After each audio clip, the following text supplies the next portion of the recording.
वो है जनाब अपने मेजर अली मोहम्मद खान। हाँ जी, वो कह रहा जी गज़वा हिंद हो गया स्टार्ट। हाँ जी, तो बिल्कुल जनाब असी सिर ते बन लिया कफन। वो अक्सर मिसाल दिंदे ने सराइकी दे विच कि जेड़े इत्थे जंदरे ਉਹ मुल्तान भी जंदरे जो इत्थे करन दिया तकरीरा इन्हें साढ़े का तेल लाया जिदा साहब चेक करके दसे ठीक है कि नहीं, जे कोई कमजोरी है तो दवाई दे दिया। अस्सलाम वालेकुम लो जी, तुसीं देख रहे पंजाबी चैनल, तुहाडे सारे दा लाइक कमेंट ते चैनल सबसक्राइब करन दा बहुत शुक्रिया। अगर अजे तुसीं सबसक्राइब नहीं कीता तो काम जरा चेक रखो। लो जी, ਇਹ ਜਿਹੜੀ जंग ਦੀ सूरत हाल बनी पई है या तुसीं कह लो कि बनाई पई है, ਇਹਦੀ ਕੁੱਲੀ ਖੋਲੀ ਹੈ ਅਲੀਮਾ ਆਪਾ ਨੇ। ਉਹਨਾਂ ਨੇ ਕਿਹਾ ਕਿ ਜੀ ਇਹ ਸਾਰਾ ਜਿਹੜਾ ਵੀ ਰਚਾਇਆ ਜਾ ਰਿਹਾ ਢੋਂਗ ਜੰਗ ਦਾ 36 ਘੰਟੇ 48 ਘੰਟੇ ਜੰਗ ਲੱਗੀ ਇਹ वो कुछ नहीं, सारी दी सारी एक नूरा कुश्ती है। हाँ क्यों? क्योंकि अगर वाकई जंग का कोई खतरा हुंदा तो सब तो पहले तो अडियाला दे खोल दे दरवाजे। हाँ जी, गेट खोल दे ते मुर्शद नूं लिआंदे बाहर, मुर्शद नाल बैठ दे और बैठ के मुर्शद नाल जिहड़ी अकल वाली और समझ वाली गल है वो समझ दे। क्योंकि इस टाइम कौम उहदे पिछे खड़ी है, अडियाला वाला मुर्शद इमरान अहमद खान नियाजी, ते जिथे वो कदम रखेगा उत्थे ही पिछे पूरी कौम जाएगी।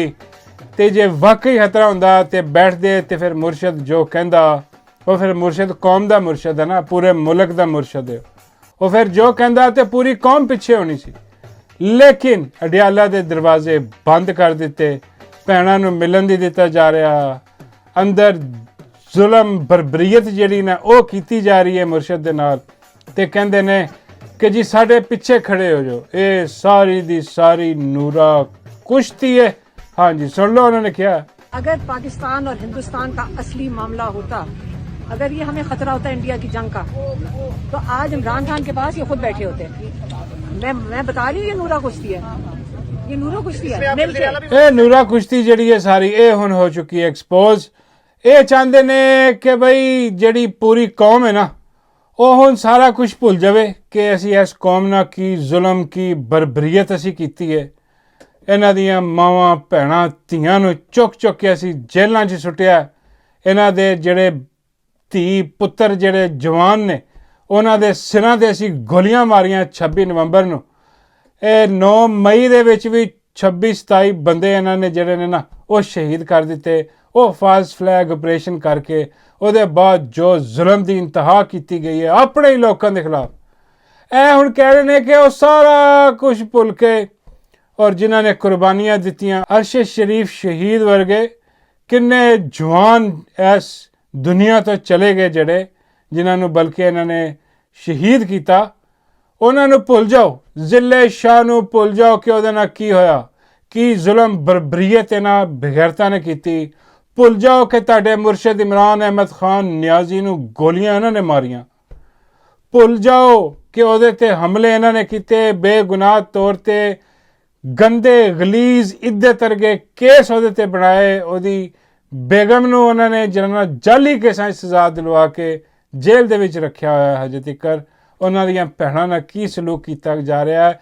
ਤੁਹਾਡੇ ਲੀਡਰ ਦੇ ਘਰ ਦਾ ਕੀ ਹਾਲ ਕੀਤਾ, ਇੱਟ ਤੋਂ ਇੱਟ ਵਜਾਈ ਗਈ ਹੈ ਉੱਥੇ। ਇੰਨੇ ਸ਼ੈੱਲ ਅਗਰ ਬਾਰਡਰ 'ਤੇ ਸੁੱਟ ਦਿੰਦੇ ਤੇ ਉਹ ਫੋਰਸ ਵੀ ਵਾਪਸ ਚਲੀ ਜਾਂਦੀ, ਜਿੰਨੇ ਸ਼ੈੱਲ ਇਹਨਾਂ ਨੇ ਆਪਣੇ ਹੀ ਲੋਕਾਂ 'ਤੇ PTI 'ਤੇ ਬਰਸਾਏ ਨੇ। ਇਹ ਕਹਿੰਦੇ ਨੇ ਇਹ ਸਾਰਾ ਕੁਝ ਜੋ ਅਸੀਂ ਕੀਤਾ ਕੌਮ ਹੈ ਭੁੱਲ ਜਾਵੇ ਤੇ ਸਾਡੇ ਪਿੱਛੇ ਆ ਕੇ ਖੜੀ ਹੋ ਜਾਵੇ ਕਿ ਲੋ ਜੀ ਅਸੀਂ ਤੁਹਾਡੇ ਨਾਲ ਹਾਂ। ਹਾਂ, ਜੰਗ ਹੋਣ ਲੱਗੀ ਹੈ, ਇਹ ਸਾਰਾ ਸਿਸਟਮ ਹੈ। ਜੰਗ ਜਿਹੜਾ ਨਾ ਉਹ ਇੱਕ ਬਹਾਨਾ ਹੈ। ਹਜੇ ਵੀ ਇਮਰਾਨ ਖਾਨ ਨਿਸ਼ਾਨਾ ਹੈ ਕਿ ਸਾਰੇ ਭੁੱਲ ਜਾਣ ਖਾਨ ਨੂੰ, ਸਾਰੇ ਦੁੱਖ ਦਰਦ ਤਕਲੀਫਾਂ ਭੁੱਲ ਕੇ ਸਾਡੇ ਪਿੱਛੇ ਖੜੇ ਹੋ ਜਾਣ। ਇਹ ਨਹੀਂ ਹੋ ਸਕਦਾ, ਇਹ ਨਹੀਂ ਹੋ ਸਕਦਾ। ਜਿਹੜੀਆਂ ਚੰਦ ਆਵਾਜ਼ਾਂ ਉੱਠੀਆਂ ਵੀ ਨੇ, ਹਾਂ ਉਹ ਵੀ ਜਿਹੜੀਆਂ ਨੇ ਹੁਣ ਖਾਮੋਸ਼ ਹੋ ਰਹੀਆਂ ਨੇ ਕਿਉਂਕਿ ਉਹਨਾਂ ਨੂੰ ਵੀ ਉਮੀਦ ਸੀ ਕਿ ਸ਼ਾਇਦ ਖਾਨ ਨੂੰ ਛੱਡ ਦੇਣ, ਸ਼ਾਇਦ ਰਿਹਾ ਕਰ ਦੇਣ ਖਾਨ ਨੂੰ, ਸ਼ਾਇਦ ਕੋਈ ਬੈਟਰ ਸੈਂਸ ਪ੍ਰਵੇਲ ਕਰ ਜਾਵੇ। ਲੇਕਿਨ ਨਹੀਂ, ਇਹ ਜਿਹੜੇ ਮੁੱਢੋਂ ਦੇ ਵਿਗੜੇ ਨੇ, ਜਿਹੜੇ ਕਿ ਸ਼ੈਤਾਨ ਨੂੰ ਲੈਣ ਦੇ ਸਾਥੀ ਨੇ, ਉਹ ਕਿਵੇਂ ਸੁਧਰ ਸਕਦੇ ਨੇ? ਉਹ ਨਹੀਂ ਸੁਧਰ ਸਕਦੇ। ਤੇ ਉਹ ਨਹੀਂ ਸੁਧਰ ਸਕਦੇ ਤੇ ਫਿਰ ਕੌਮ ਵੀ ਬਿਲਕੁਲ ਉੱਥੇ ਹੀ ਖੜੀ ਹੈ। ਹੁਣ ਇਮਰਾਨ ਖਾਨ ਦੀਆਂ ਭੈਣਾਂ ਦੇ ਪਿੱਛੇ ਖੜੀ ਹੈ ਕੌਮ। ਤੇ ਵਾਕਈ ਅਸੀਂ ਸਾਰੇ ਕਹਿੰਦੇ ਹਾਂ ਕਿ ਸਭ ਨੂਰਾ ਕੁਸ਼ਤੀ ਹੈ, ਡਰਾਮਾ ਹੈ। ਇਹਨਾਂ ਦਾ ਇੱਕ ਹੋਰ ਡਰਾਮਾ ਹੈ, ਇਹਨਾਂ ਜ਼ਾਲਮਾਂ ਦਾ ਡਰਾਮਾ ਹੈ। ਇਸ ਡਰਾਮੇ ਦੇ ਵਿੱਚ ਅਸੀਂ ਨਹੀਂ ਆਉਣ ਲੱਗੇ ਹੁਣ। ਹਾਂਜੀ, ਇਹ ਤੇ ਹੋ ਗਿਆ ਗੱਲ। ਤੇ ਬਾਕੀ ਜਿਨ੍ਹਾਂ ਨੂੰ ਸ਼ੌਕ ਹੈ ਹਾਂ ਕਿ ਨਹੀਂ ਅਸੀਂ ਜਾਣਾ ਹੀ ਜਾਣਾ ਜੀ, ਅਸੀਂ ਜਾ ਕੇ ਲਾਲ ਕਿਲੇ ਤੇ ਝੰਡਾ ਲਾਣਾ, ਹਾਂ ਜਿਹੜੇ ਕਿ ਖੂਨ ਗਰਮਾ ਰਹੇ ਨੇ ਕੌਮ ਦਾ, ਕੋਸ਼ਿਸ਼ ਕਰ ਰਹੇ ਨੇ। ਵੈਸੇ ਖੂਨ ਦਾ ਪਹਿਲੇ ਹੀ ਬਹੁਤ ਗਰਮ ਹੈ ਖੂਨ ਦਾ ਆਵਾਮ ਦਾ, ਹਾਂ ਤੇ ਉਹ ਜ਼ਿਆਦਾ ਜ਼ਰੂਰਤ ਨਹੀਂ। ਉਹ ਹੈ ਜਨਾਬ ਆਪਣੇ ਮੇਜਰ ਅਲੀ ਮੁਹੰਮਦ ਖਾਨ। ਹਾਂਜੀ, ਉਹ ਕਹਿ ਰਿਹਾ ਜੀ ਗਜ਼ਵਾ ਹਿੰਦ ਹੋ ਗਿਆ ਸਟਾਰਟ। ਹਾਂਜੀ, ਤੇ ਬਿਲਕੁਲ ਜਨਾਬ ਅਸੀਂ ਸਿਰ ਤੇ ਬੰਨ ਲਿਆ ਕਫਨ, ਹਾਂ ਤੇ ਅਸੀਂ ਚੱਲੇ। ਹਾਂ ਤੇ ਲੋਕੀ ਕਹਿ ਰਹੇ ਨੇ ਕਿ ਜਾਓ ਖਸਮਾਂ ਨੂੰ ਖਾਓ, ਫਰਕ ਪਹਿਲੀ ਗੋਲੀ ਤੁਸੀਂ ਖਾਓ ਸਾਡੀ ਜਾਨ ਛੁੱਟੇ ਤੁਹਾਡੇ ਵਰਗੇ ਫਰਾਡੀਆਂ ਹਾਂ ਵੀੜੇ ਤੁਹਾਡੀ ਕਰੇ ਬੈਠਾ ਤੇ ਤਕਰੀਰਾਂ ਕਰੀ ਜਾਂਦਾ ਬਗੈਰ ਤਾਂ ਜਾ ਕੇ ਜਿਹੜਾ ਨਾ ਉਹ ਆਪਣਾ ਜਾ ਕੇ ਹਿਸਾਬ ਕਿਤਾਬ ਲਾ, ਕੋਈ ਸ਼ਹੀਦਾਂ 'ਚ ਨਾਮ ਪੈਦਾ ਕਰ ਆਪਣਾ, ਸ਼ਾਇਦ ਤੇਰੇ ਵਾਸਤੇ ਕੋਈ ਦੁਆ ਦੇ ਹੱਥ ਉੱਠ ਜਾਣ। ਹਾਂ ਜਿਹਦੇ ਤੋਂ ਇੱਥੇ ਜਾ ਕੇ ਸ਼ਹੀਦ ਐਵੇਂ ਬਾਰਡਰ ਤੇ, ਹਾਂ ਵੈਸੇ ਪਤਾ ਨਹੀਂ ਸ਼ਹੀਦ ਹੋਏਗਾ ਕਿ ਨਹੀਂ, ਇਹ ਮੁਸ਼ਕਿਲ ਹੈ ਮਰਨ। ਇਹ ਬਸ ਤਕਰੀਰਾਂ ਆ ਗਈ ਹੈ, ਤਕਰੀਰਾਂ ਜੋ ਗਈ ਹੈ ਬਸ।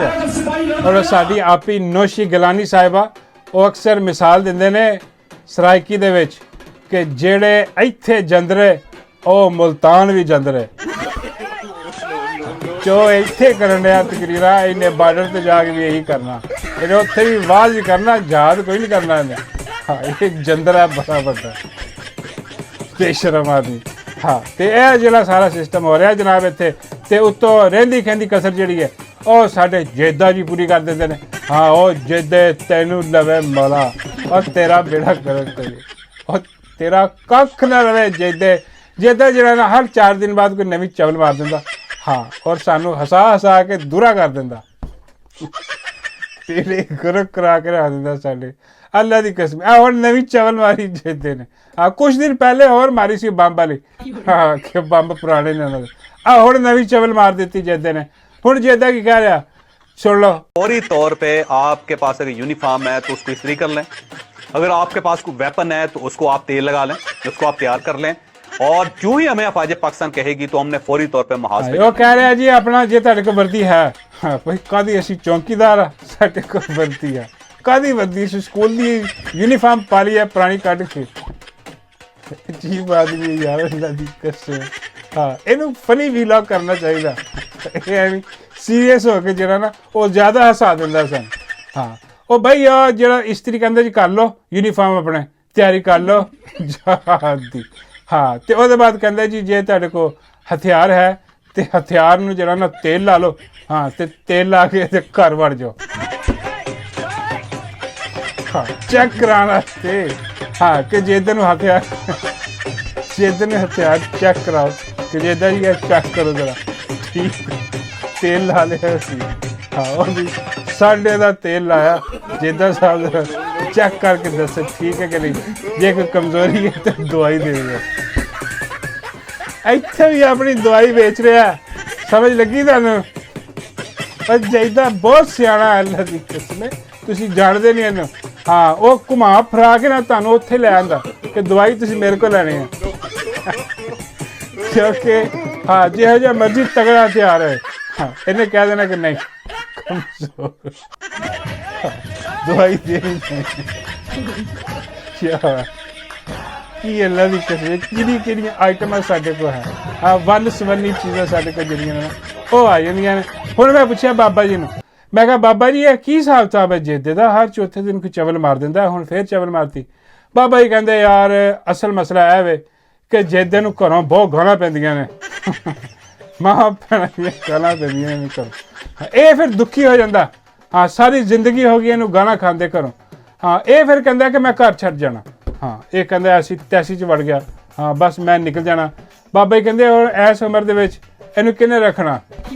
ਹਾਂ ਗੁੱਸਾ ਇਹਨੂੰ ਬਹੁਤ ਆ। ਹੁਣ ਦਿਲ ਜਿਹੜਾ ਨਾ ਅੰਦਰੋਂ ਹਾਂ ਉਹ ਮਲਾਮਤ ਕਰਦਾ ਕਿ ਵੀ ਇੰਨੀਆਂ ਗਾਲਾਂ ਪੈਂਦੀਆਂ ਨੇ ਘਰੋਂ, ਹਾਂ ਵੀ ਕੀ ਕੁੱਤੇ ਵਾਲੀ ਜ਼ਿੰਦਗੀ ਹੈ, ਜ਼ਿੰਦਗੀ ਨਾਲ ਨਾ ਹੀ ਹੋਵੇ ਕਿਤੇ ਹੋਰ ਚਲਾ ਜਾ। ਉਹ ਫਿਰ ਦਿਲ ਨੂੰ ਤਸੱਲੀ ਦੇਣ ਵਾਸਤੇ ਕੀ ਕਰਦਾ, ਇਹ ਫਿਰ ਜਿਹੜਾ ਨਾ ਇੱਦਾਂ ਨਹੀਂ ਕੋਈ ਚਵਲ ਮਾਰਦਾ। ਹਾਂ ਜਿਹੜੀ ਪਹਿਲੇ ਬੰਬ ਵਾਲੀ ਮਾਰੀ ਹੈ, ਆ ਹੁਣ ਆ ਵਰਦੀ ਇਸਤਰੀ ਕਰਕੇ ਤੇ ਸਾਂਡੇ ਦਾ ਤੇਲ ਜਿਹੜਾ ਨਾ, ਵੈਸੇ ਬਾਬਾ ਜੀ ਕਹਿੰਦੇ ਸਾਂਡੇ ਦਾ ਤੇਲ ਵੀ ਵੇਚਦਾ। ਮੈਂ ਕਿਹਾ ਬਾਬਾ ਜੀ ਫਿਰ ਤਾਂ ਹੀ ਕਿਹਾ ਹੋਣਾ ਉਹਨੇ ਵੀ ਤੇਲ ਲਾ ਲਓ, ਉਹਨੂੰ ਪਤਾ ਤੇਲ ਕਿੱਥੇ ਹੋਣਾ। ਹਾਂ ਇਹ ਜਿਹਦੇ ਕੋਈ ਲੈਣਾ ਪੈਣਾ ਸਾਂਡੇ ਦਾ ਤੇਲ ਲਾ ਕੇ ਜਿਹੜਾ ਨਾ ਉੱਥੇ ਵੀ ਇਹ ਆਪਣਾ ਬਿਜ਼ਨਸ ਚਮਕਾ ਰਿਹਾ। ਤੇ ਉਹ ਬਾਬਾ ਜੀ ਕਹਿੰਦੇ ਉਹ ਫਿਰ ਕੀ ਕਰਦਾ, ਇੱਦਾਂ ਦੀਆਂ ਚਵਲਾਂ ਮਾਰ ਕੇ ਨਾ ਤੇ ਉਹ ਫਿਰ ਆਵਾਮ ਕੋ ਗਾਲਾਂ ਖਾਂਦਾ। ਆਵਾਮ ਜਿਹੜੀ ਨਾ ਉਹ ਫਿਰ ਉਹ ਗਾਲਾਂ ਬੰਨ੍ਹਦੀ ਹੈ ਇਹਨੂੰ, ਦਿਨ ਰਾਤ ਹੀ ਕਰ ਦਿੰਦੀ ਆ। ਬਾਬਾ ਜੀ ਕਹਿੰਦੇ ਜਦੋਂ ਇੰਨੀਆਂ ਸਾਰੀਆਂ ਗਾਲਾਂ ਇਕੱਠੀਆਂ ਹੋ ਜਾਂਦੀਆਂ ਨੇ ਨਾ, ਫਿਰ ਜਿੱਦਾਂ ਹਿਸਾਬ ਲਾਉਂਦਾ, ਕੰਪੈਰੀਜ਼ਨ ਕਰਦਾ ਕਿ ਹਾਂ ਬਈ ਹੁਣ ਮੈਨੂੰ ਘਰੋਂ ਜ਼ਿਆਦਾ ਗਾਲਾਂ ਪੈਂਦੀਆਂ ਨੇ ਕਿ ਬਾਹਰੋਂ। ਬਾਬਾ ਜੀ ਕਹਿੰਦੇ ਜ਼ਾਹਰ ਬਾਹਰੋਂ ਹੀ ਜ਼ਿਆਦਾ ਪੈ ਰਹੀਆਂ ਹੋਣੀਆਂ, ਜਿਹੋ ਜਿਹੀਆਂ ਚਵਲਾਂ ਮਾਰਦਾ। ਇਹ ਫਿਰ ਆਪਣੇ ਦਿਲ ਨੂੰ ਤਸੱਲੀ ਦਿੰਦਾ ਕਿ ਬਈ ਆਲ ਇਜ਼ ਵੈਲ, ਕੋਈ ਗੱਲ ਨਹੀਂ। ਘਰੋਂ ਤੇ 4 ਗਾਲਾਂ ਪੈਂਦੀਆਂ ਨੇ, ਬਾਹਰ ਕਰੋੜਾਂ ਗਾਲਾਂ ਪੈਂਦੀਆਂ, ਲਾਂਤਾਂ ਵੀ ਵੱਖਰੀਆਂ ਪੈਂਦੀਆਂ ਨਾਲ, ਤੇ ਮੈਂ ਘਰ ਹੀ ਠੀਕ ਆ। ਘਰ ਦੀਆਂ ਹੀ ਗਾਲਾਂ ਹੀ ਖਾਈ ਜਾਂਦਾ। ਬਾਬਾ ਜੀ ਕਹਿੰਦੇ ਆਹ ਸਾਰਾ ਹਿਸਾਬ ਆ, ਬਸ ਉਹ ਹੋਰ 2 ਦਿਨ ਠਹਿਰ ਜੋ, ਕੋਈ ਨਾ ਕੋਈ ਹੋਰ ਚਵਲ ਮਾਰ ਦੇਗਾ ਜਿੰਦਾ। ਤੇ ਬਾਬਾ ਜੀ ਕਹਿੰਦੇ ਨੇ ਮੈਂ ਵੀ ਆਰਡਰ ਕਰ ਦਿੱਤਾ। ਮੈਂ ਕਿਹਾ ਬਾਬਾ ਜੀ ਕੀ?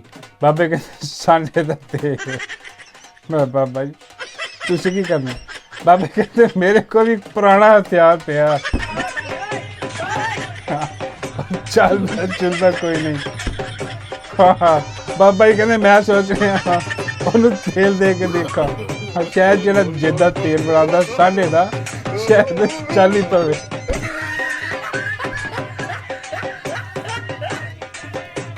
ਮੈਂ ਬਾਬਾ ਜੀ ਤੁਸੀਂ ਕੀ ਕਰਨਾ ਹਥਿਆਰ ਦਾ? ਬਾਬਾ ਜੀ ਕਹਿੰਦੇ ਯਾਰ ਕਿਸੇ ਵੀ ਵਕਤ ਕੰਮ ਆ ਸਕਦਾ, ਜੰਗ ਲੱਗੀ ਆ। ਹਾਂ ਜੇ ਅਸੀਂ ਉਹ ਜਿੱਤ ਗਏ ਉੱਥੇ, ਹਾਂ ਤੇ ਉੱਥੇ ਜਿਹੜਾ ਬਾਲੀਵੁੱਡ ਆ ਉਹਨੇ ਵੀ ਕੰਟਰੋਲ ਕਰਨਾ। ਮੈਂ ਕਿਹਾ ਬਾਬਾ ਜੀ ਜੇ ਜੰਗ ਹੋਈ ਨਾ, ਬਾਬਾ ਜੀ ਕਹਿੰਦੇ ਚਲੋ ਫਿਰ ਡੱਡੂ ਤਾਂ ਹੈ, ਕੰਮ ਆ ਜਾਊਗਾ ਹਥਿਆਰ। ਲੱਗੀ ਸਮਝ ਡਿੱਟੀ ਹੈ ਲਿਆ ਡਾਲਾ।